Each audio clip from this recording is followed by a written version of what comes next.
I'm Dr. Deborah Fegan. I am a graduate of Purdue University from 1979, and I have been practicing small animal medicine since 1982. Big Creek Pet Hospital is the place where I work and own, and it is a practice that cares for dogs and cats and small pocket pets. We do medicine, surgery, internal medicine, and dentistry. And then we also have a facility for boarding and grooming. If you look at a dog in the wild, you will find that they go to their prey and they pretty much eat everything. So it looks to be that they get someplace around 30 or 40% protein when they're eating. And then they get the carbohydrates from stomachs, and they get bone for their calcium, phosphorus, magnesium balances, and so forth. That's different than a cat. A cat, if you look at the cat in a wild, she tends to selectively eat the muscle meat, and a cat leaves a lot of things uneaten that a dog does eat. It looks to be that the industry is moving to create diets that are in the area of 18 to 25% for dogs, and going a little bit higher into the 30s for cats for protein. The difficulty is the kind of protein. When we started out, there was one product, and that was made by Purina, and they made Purina dog chow and Purina ferret food and Purina pig chow. And they based their diets from the beginning off of corn, and their classic diets don't have any meat protein in them at all. They've moved into lines that have meat protein, but many of their meat proteins are supplemented with corn. And so are a lot of the other industry food producers. They have moved to having their first ingredient, a meat protein, but a lot of them still have corn as their second or third ingredient. The corn-based diet, in the diets that are purely corn for their protein source, certainly show in dogs an unthrifty looking animal. Their coats aren't shiny, they're brittle. They certainly have energy because corn has a lot of carbohydrate, a lot of energy producing ingredient to it. So they have lots of energy, and so in that respect people think, oh, they're doing very well.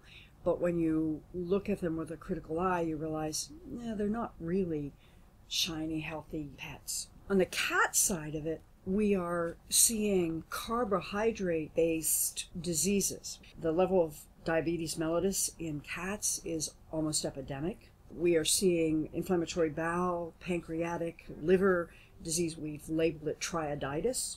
We see kidneys that are depositing a carbohydrate in their structure, and so they are replacing functional kidney tissues with a carbohydrate amyloid. And we also are seeing on both dogs and cats the condition of obesity.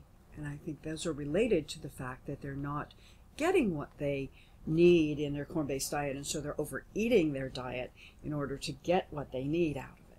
We definitely have identified as a profession that corn allergies have become high on the list of things that animals are allergic to. And obviously that has to do with exposure. And it has to do with the fact that for many, many animals, they just can't process that ingredient, and so they're developing a way to defend themselves against it, and that shows up in the form of allergies, oftentimes ear infection.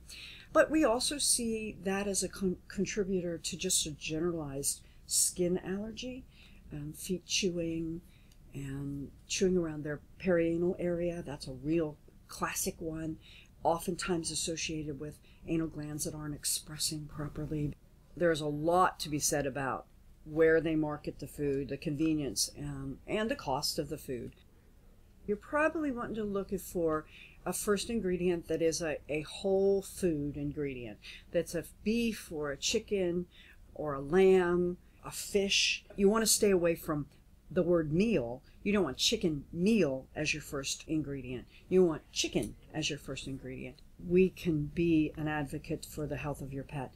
Obviously, the companies themselves are not going to do that. They're going to put their commercials on of these happy golden retrievers running across fields and looking beautiful and eating XYZ food because it's got green pieces that look like peas and orange pieces that look like carrots. And it has some peas and carrots in it, but really the green piece is a dye and the red piece is a dye, and it's all preserved with a chemical preservative.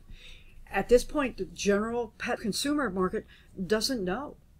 And we need to do a better job of helping them understand what they're feeding. People would begin to understand that even though the bag costs a little more, it really is to their economic advantage as well as the health of their pet to do that. When we've done the comparisons, in many cases, it's only pennies more a day than it would be feeding their poor quality food. My goal is to help you have your pet by your side as long as is possible in the most healthy way I can. I would like to be known as the doctor who took care of the Guinness World Record dog and the Guinness World Record cat because we've done a good job in making that happen.